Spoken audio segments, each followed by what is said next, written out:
جہاں تک یہ خالستان کے جو ایکٹیوسٹ ہیں ان کو جو بہیمانہ ان کا جو قتل ہے، یہ دراصل میں ہندوتوا کی جو بیماری ہے، جو ڈیزیز ہے، یہ ڈیزیز اب ریجن سے نکلتی جا رہی ہے۔ پہلے انہوں نے عیسائی، مسلمان، سکھ، جین جو مائنورٹیز تھیں ہندوستان کی، ان کو اٹیک کیا، اور آئیڈیا ہندوتوا کا یہ ہے کہ جو مائنورٹیز ہیں ان کو پیریفرل رائٹ ٹو ایگزسٹنس موجود ہے، اور یہ ہندوستان کے اندر ایک مخصوص ایڈٹ شناخت کے ساتھ تو زندگی گزار سکتے ہیں، لیکن ایک کوالیفائڈ سٹیزن کے طور، فلی کوالیفائڈ سٹیزن کے طور پہ نہیں رہ سکتے ہیں۔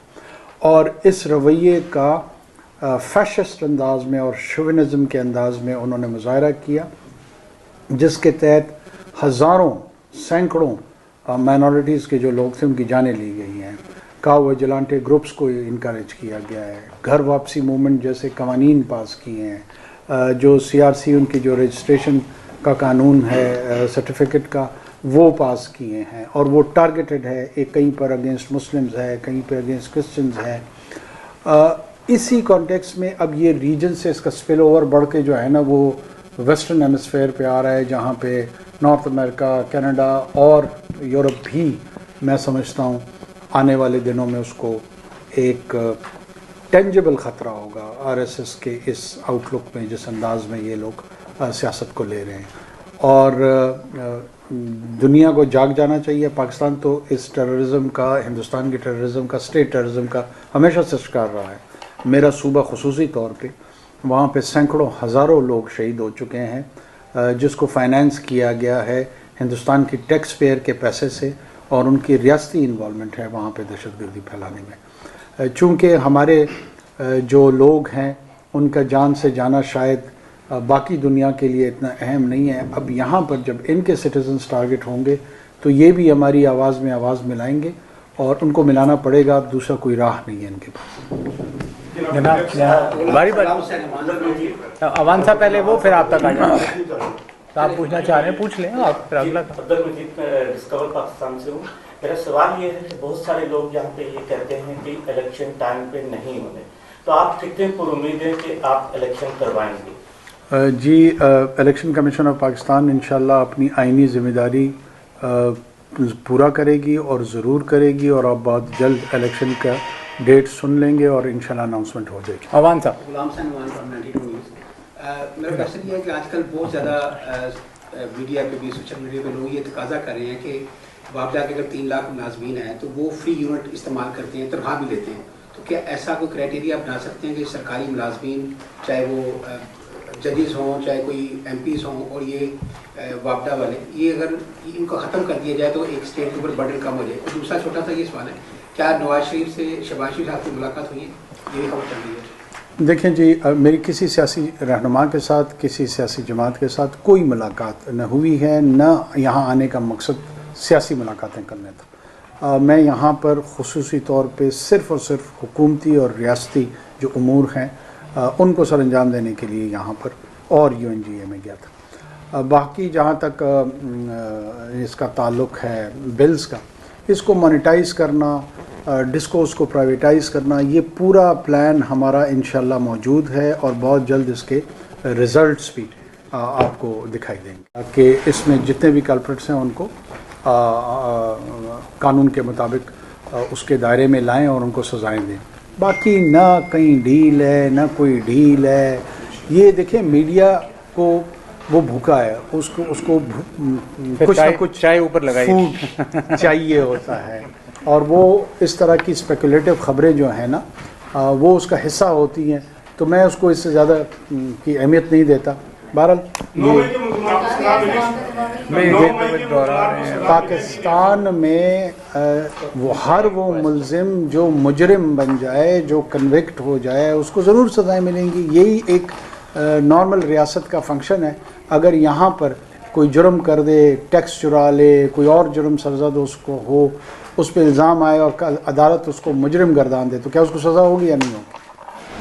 اس طرح پاکستان آخری سوال کرنے کا آپ نے گزشتہ روز یا کچھ انویسٹر سے ملاقات کی اور آپ نے وطن عزیز میں انویسٹمنٹ کرنے کے لیے ان کو دعوت دی، पाकिस्तान में जो इस वक्त अफरा तफरी के हालात हैं, आपको यकीन है कि कोई समझदार शख्स पाकिस्तान में इन्वेस्टमेंट के लिए तैयार उन्होंने है? कहा जी, मुझे यकीन नहीं है, बल्कि इस यकीन का इजहार हो गया है कि बैरक गोल्ड जैसी समझदार कंपनी ने बिलियंस ऑफ डॉलर्स इसी अफरा तफरी के माहौल में पाकिस्तान में इन्वेस्ट कर दिए हैं, करने नहीं जा रहे हैं।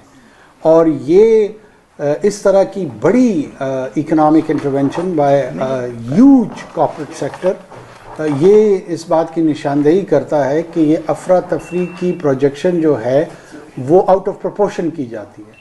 जो बिजनेसेस हैं वो पाकिस्तान को एक बहुत बड़ी मार्केट के तौर पे तस्वुर करते हैं, वो उसकी इकोनॉमिक सेंस को देख रहे हैं, वहाँ के बिजनेस सेंस को देख रहे हैं, और बहुत ज़्यादा दिलचस्पी ज़ाहिर की हुई है उन्होंने वहाँ इन्वेस्टमेंट्स में। इस बैरक के साथ साथ उनके जो काउंटर पार्ट्स, साथ में जो मज़ीद कंपनीज़ हैं वो भी आ रही हैं, और बहुत जल्द बाय द मिड दिसंबर और एंड इंशाल्लाह मज़ीद खुशखबरियाँ इस सिलसिले में आएंगी। सर ये सेकंड लास्ट कर लें, वजाद साहब का लास्ट। हाँ, आपका सेकंड लास्ट बोला। चलें आप जल्दी से पूछ लेना, आप पूछ लें, फिर वजाद साहब आखिरी आपसे कराएंगे, आप पे वाइंड अप कर देंगे। नवाई वक्त लाहौर IMF का दबाव है, आपका वक्त जो है वो कम है जाने में, तो उसके ऊपर आप PI को प्राइवेटाइज भी कर रहे हैं, सरमायाकारी की भी तरकीब दी जा रही है, तो ये सारी चीज़ें पूरी हो सकेंगी।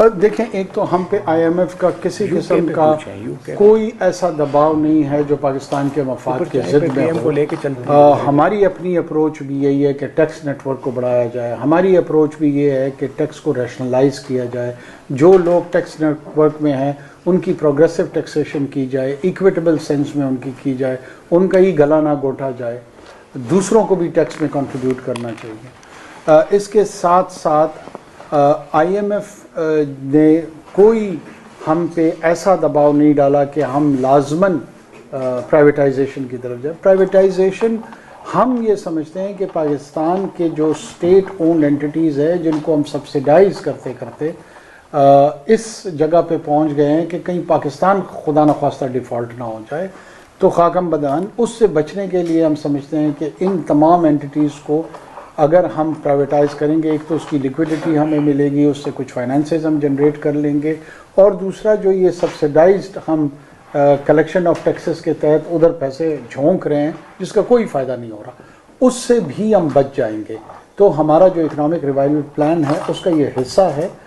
उम्मीद हम कर रहे हैं कि अगर पूरा प्रोसेस नहीं हो सका, एक दो ऐसी एंटिटीज़ हैं जो शायद हमारे दौर में उनकी प्राइवेटाइजेशन इंशाल्लाह हो जाए। लास्ट क्वेश्चन जी वजाद साहब।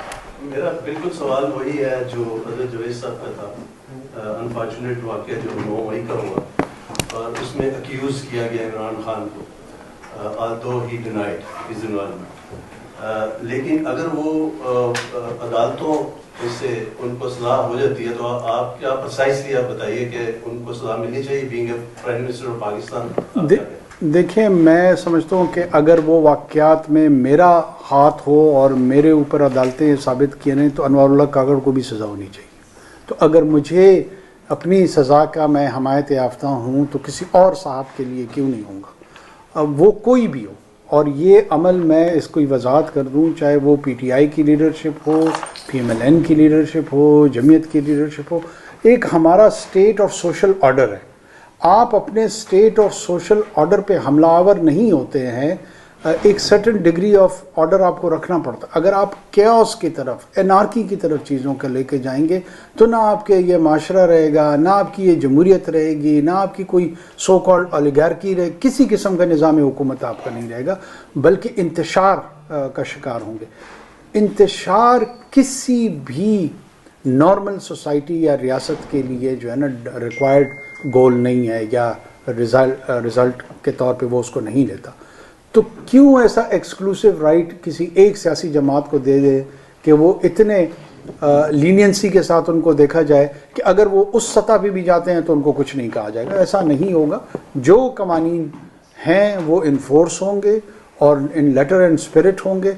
उसकी जद में जो आएगा वो अपने आमाल की वजह से आएगा। ये मैं इंश्योर कर दूं कि ये नहीं हो सकता कि उसको बुनियाद बना के नाजायज़ तौर पे किसी के साथ ज़्यादती की जाए और फॉल्स चार्जेस बनाए जाएं और झूठे केस लोगों पे थोपे जाएं